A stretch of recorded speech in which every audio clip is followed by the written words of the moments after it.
बड़ी खबर महाराष्ट्र से आ रही है, जहां शिवसेना उद्धव गुट के विधायकों ने ईवीएम के मुद्दे पर विधानसभा के विशेष सत्र से वॉकआउट कर दिया है। ईवीएम पर सवाल उठाते हुए उद्धव गुट के विधायकों ने आज शपथ नहीं ली।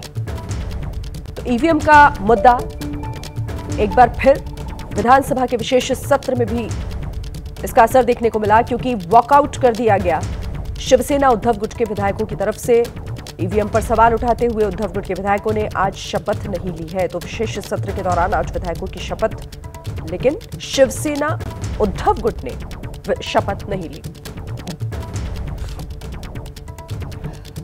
एक ही कारण है, अगर आप देखें तो मार्केटवाड़ी में डेमोक्रेसी को मारा जा रहा है। ये डेमोक्रेसी को ईवीएम के हिसाब से, ईवीएम के माध्यम से हो या फिर जो भी रिगिंग कर रहे उसके माध्यम से मॉकरी कर रहे डेमोक्रेसी की। और यही जो मैंडेट है, ये मैंडेट ना जनता का है ना महाराष्ट्र का है, ये मैंडेट ईवीएम का है और ये मैंडेट इलेक्शन कमीशन का है। हम यही बात करना चाहते हैं। आज जो शपथ नहीं लिए इसी के लिए नहीं लिए क्योंकि आज जनता का आदर करना चाहते हैं। जनता के जो मन में शंका उपस्थित है उसे उत्तर देना चाहिए। और चलिए इस पर बात करने के लिए हमारे दो सहयोगी इस वक्त हमारे साथ जुड़े हुए हैं, वैभव परब और मृत्युंजय भी हमारे साथ हैं। लेकिन सबसे पहले वैभव, आपका रुख करते हुए, क्योंकि ईवीएम का मुद्दा, विशेष सत्र, शपथ हो रही है विधायकों की, लेकिन उद्धव गुट ने खुद को अलग कर दिया इस पूरे मुद्दे पर। यह मामला कहां आगे जाते दिख रहा है फिलहाल?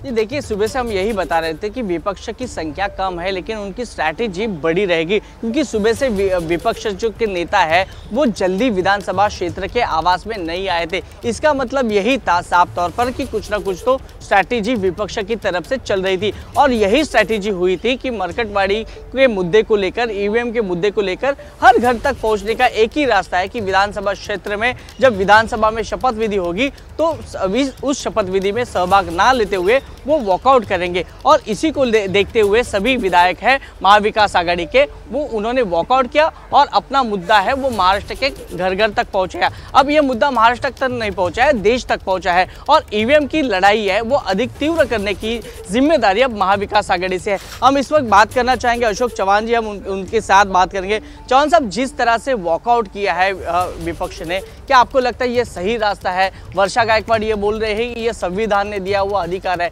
सत्ताधारी कुछ भी बोल सकते हैं। देखिए, संविधान ने अधिकार दिए हैं, वैसी जिम्मेदारी भी संविधान ने दी है हमको। अधिकारी सिर्फ नहीं है, जिम्मेदारी भी है, अकाउंटेबिलिटी भी है। सवाल ये है कि जब खुद ही की ये हो रहा है, शपथ हो रही है, उसी पे बहिष्कार डालना, ये कहाँ का तरीका है? ये तो बड़े मजाक हो गया ना। अगर मेरा खुद का स्वेरिंग और मैं खुद ही उसको बहिष्कार डालता हूँ, इससे मजाक क्या हो सकता है? वर्षा गायकवाड़ यही बोल रहे हैं ना कि आवाज उठाने का हमारे पास यही है ना संख्या, मतलब ना आवाज हाउस तो शुरू ही नहीं हुआ अभी तक। आज तो दो ही दिन शपथ ग्रहण होगा। परसों राज्यपाल का अभिभाषण पे चर्चा, उसको राज्यपालों को अभिभाषण होगा, उसके बाद स्पीकर का इलेक्शन है।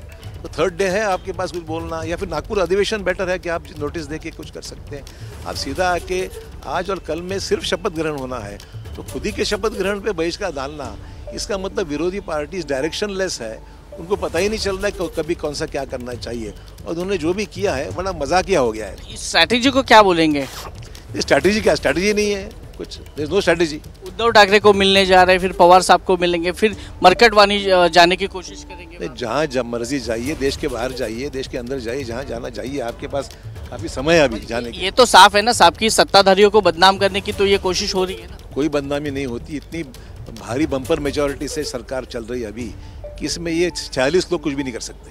ऐसा है कि इन्होंने आज आवाज उठा के हर घर घर तक पहुंचे हैं, लोगों को ईवीएम का मुद्दा अब समझ में आ रहा है, ऐसी बात कर रहे हैं। तो देखो, ये बात अभी यहाँ से शुरू हुई है, अब नागपुर अधिवेशन होगा उसमें भी आवाज उठाएंगे। तो ठीक है ना, ऐसा है, देश के सुप्रीम कोर्ट ने जब एक फैसला दिया है तो सुप्रीम कोर्ट के फैसले के बाद कुछ रहा ही नहीं। और अगर कोई मामला रहता तो सुप्रीम कोर्ट में सुनवाई होती, नोटिस निकलता, कुछ होता था, तो सुप्रीम कोर्ट ने सीधा उसको वो रिजेक्ट कर दिया, इनका अपील जो है।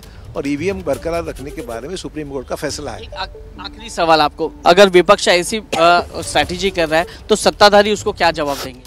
मुझे लगता नहीं जवाब देने लायक ही नहीं। 46 लोगों से क्या जवाब देना है? सवाल ये है कि जब कोई इशू ही नहीं है, नॉन इशू है, तो नॉन इशू के बारे में क्या बहस क्या करना है? बहुत बहुत शुक्रिया एबीपी न्यूज़ से बात करने के लिए। तो ये थे अशोक चौहान जी, इन्होंने कहा कि कोई इशू ही नहीं है, जो इशू बनाया गया है उसको कोई मायने ही नहीं रखते हैं। तो देखना ये पड़ेगा कि ये इशू अब सत्ताधारियों को कितना भारी पड़ता है। देखो, कम संख्या में विपक्ष है, महाविकास आघाड़ी के लोग हैं, इसका जवाब तो सत्ताधारी देंगे जरूर, पर अभी ये बात नहीं कर रहे हैं क्योंकि शरद पवार, उद्धव ठाकरे ये चुप बैठने वालों में से नेता नहीं है। वो रास्ते पे उतरेंगे, रास्ते में उतर के ईवीएम के बारे में बात करेंगे। अभी जो कम संख्या है, अब आने वाली ये 3 दिवसीय विशेष सत्र है, उसके बाद नागपुर में अधिवेशन होगा, विंटर सेशन होगा, वहां पे विपक्ष है वो अपनी आवाज रखेगा, आंदोलन होंगे, मोर्चा होंगे, पर इसके बदौलत पर अब विपक्ष पार्टी है वो आगे जाके सत्ताधारियों को किस प्रकार से रोकती है, ये भी देखना दिलचस्प रहेगा। श्रीरित, बिल्कुल, आप इस पर नजर बनाकर रखिएगा। वैभव, फिर से आपके पास लौटते हैं और देखिए, उद्धव ठाकरे से मिलेंगे महाविकास अघाड़ी के नेता। एक और बड़ी खबर आपको बता देते हैं, मातोश्री पर पहुंच रहे हैं महाविकास अघाड़ी के नेता। ईवीएम के मुद्दे को लेकर चर्चा की जाएगी, मारकवाड़ी गांव को लेकर भी बातचीत इसमें संभव है। तो महाविकास अघाड़ी के नेता मातोश्री पहुंच रहे हैं, उद्धव ठाकरे से मुलाकात करेंगे और आगे बातचीत इसको लेकर भी हो सकती है, मारकवाड़ी गांव मुद्दे पर भी। और आइए इस पर बात करने के लिए मृत्युंजय हमारे साथ जुड़े हुए हैं। मृत्युंजय, महाविकास अघाड़ी के नेता मातोश्री पहुंच रहे हैं, रणनीति जाहिर तौर पर बनाई जाएगी कि आगे किस तरीके से इस मुद्दे को लेकर सरकार की घेराबंदी की जाए। निश्चित तौर पर देखिए, आपको बता दें कि मातोश्री पर 3 बड़े नेता पहुंच चुके हैं। नाना पटोले पहुंच चुके हैं कांग्रेस से, जितेंद्र आव्हाड एनसीपी शरद पवार गुट से पहुंच चुके हैं और आदित्य ठाकरे भी पहुंच चुके हैं। साथ ही साथ शिवसेना यूबीटी के कुछ पदाधिकारी भी पहुंच चुके हैं। जो विधायक शपथ लेने गए थे लेकिन आज वो शपथ नहीं लिए हैं, उसमें से कुछ विधायक भी यहाँ पहुंचेंगे। देखिए, इसके पीछे की रणनीति को समझिए। जिस प्रकार का मैंडेट आया है, जो मैंडेट मिला है 288 विधानसभा सीटों में से 236 का, और छोटे दल भी अब जुड़ गए हैं तो आंकड़ा 240 के पास पार जा रहा है। तो ऐसे पर विपक्ष के पास क्या बचा है? विपक्ष के पास यही बचा है कि वो कोई ना कोई मुद्दा लेकर जनता के बीच जाए और एक बार फिर से अपनी एकजुटता का और अपना जो संदेश है उसे जाहिर करे। मरकटवाड़ी की जो एक घटना है, दरअसल वहां पर बीजेपी के उम्मीदवार जीत गए और एनसीपी शरद पवार गुट के उम्मीदवार 13,000 वोट से हार गए।